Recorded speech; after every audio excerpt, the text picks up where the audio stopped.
Rolex, associated with opulence and everything costly, but how much does it cost? It's likely that all of you watch enthusiasts will guess correctly. Let's hazard a guess as to the cost for the others, but you won't be able to afford it. Paul Newman's Rolex Daytona, which sold for an astounding $17.8 million, was the most costly Rolex any time to be sold out. Welcome back to Enterprise Epics. Buckle up. We're about to take on an exciting journey through time, tracing the rise of Rolex, a watchmaking empire. Before moving on, there's a reminder. If you have not yet subscribed to my channel, don't forget to subscribe and press the bell icon so that you don't miss out on any newly uploaded videos. Let's dive in. Overview. Rolex is the premier watchmaking brand among all the other watch brands worldwide. Having a Rolex is an expression of status. The brand became well known in the 1910s after receiving a chronometric performance certificate that was validated.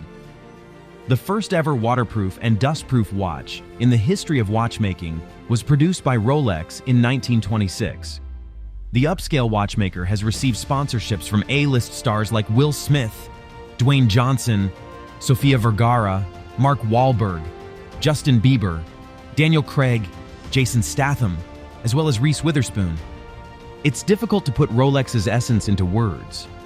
Not only is one of the most well-known brands in luxury, but it's also a fully integrated empire that has a long history and is a shining example of modern industrial development. Founder Hans Wisdorf was born in Kulmbach, Germany, on March 22, 1881.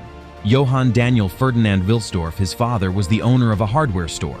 Hans's mother, Anna Meisel, on the other hand, came from a well-known Bavarian brewing family in Germany. Hans had two siblings. The family had a good quality of life. However, things changed dramatically for Hans in 1892. Anna, his mother, died at the age of 36. Hans' father also died within a few months. Hans thereby became an orphan at the age of 12. Hans and his siblings were later taken up by Anna's brothers. The three kids grew up together with their uncles. Hans's hardware store was sold by his uncles. It was a successful iron tool business. They sold it and put the money they made in a trust fund to support the children as they grew up. Hans and his siblings received top-notch education from their uncles. Hans went to a boarding school in Coburg for his education. Hans did exceptionally well in math, French, as well as English in school. Following his graduation, he relocated to Geneva, Switzerland. Hans began working for a pearl trader right away as he arrived. He eventually got a better job because of his fluency in English.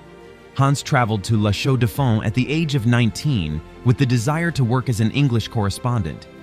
He was employed at Kuno Korten. It was a well-known pocket watch exporter. Hans became interested in timepieces while working for Kuno Korten. He spent 2 years living at La Chaux-de-Fonds before leaving to go back to Germany. Origins of Rolex. Hans discovered an Egler movement factory at La Chaux-de-Fonds. The Egler movement, the use of tiny mechanical movements, was well known. People wore pocket watches back then. They believed that wristbands belonged to ladies. People believed that while wristlets were made elegantly, they couldn't survive everyday wear.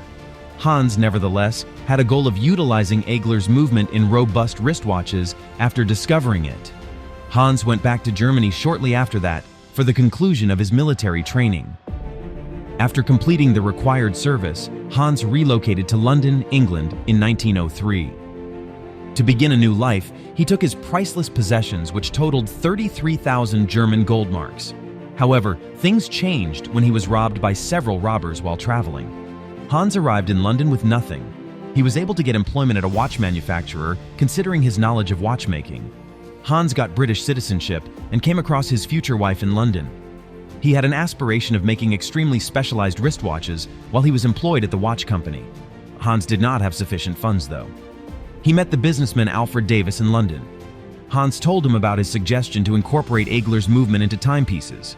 Davis chose to fund Hans's efforts due to the fact that he loved his vision. The two individuals formed Wisdorf and Davis in 1905. In an era where pocket watches were the norm, Hans and Alfred came up with wristwatches. Earliest years. Wisdorf and Davis first introduced a pocket watch. Hans, though, was certain that wristlets would become the next big thing. In order to collaborate with the Egler Movement Company, he and Davis went to Switzerland. Together, they used Egler's movement to design a unique line of wristlets.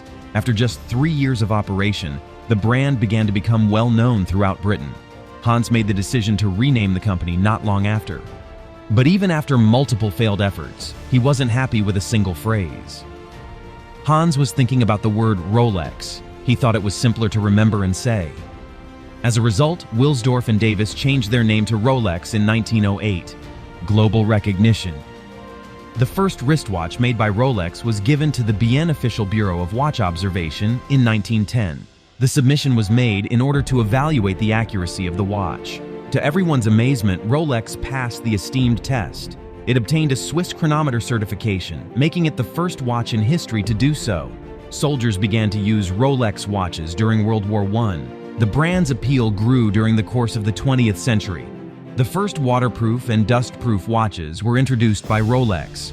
Later on, it unveiled models that were famous, including the Datejust, Sea Dweller, Oyster Perpetual, and Submariner. Rolex has become one of the most prestigious watch brands in the world, considering these innovative ranges. Geneva, Switzerland serves as the brand's headquarters.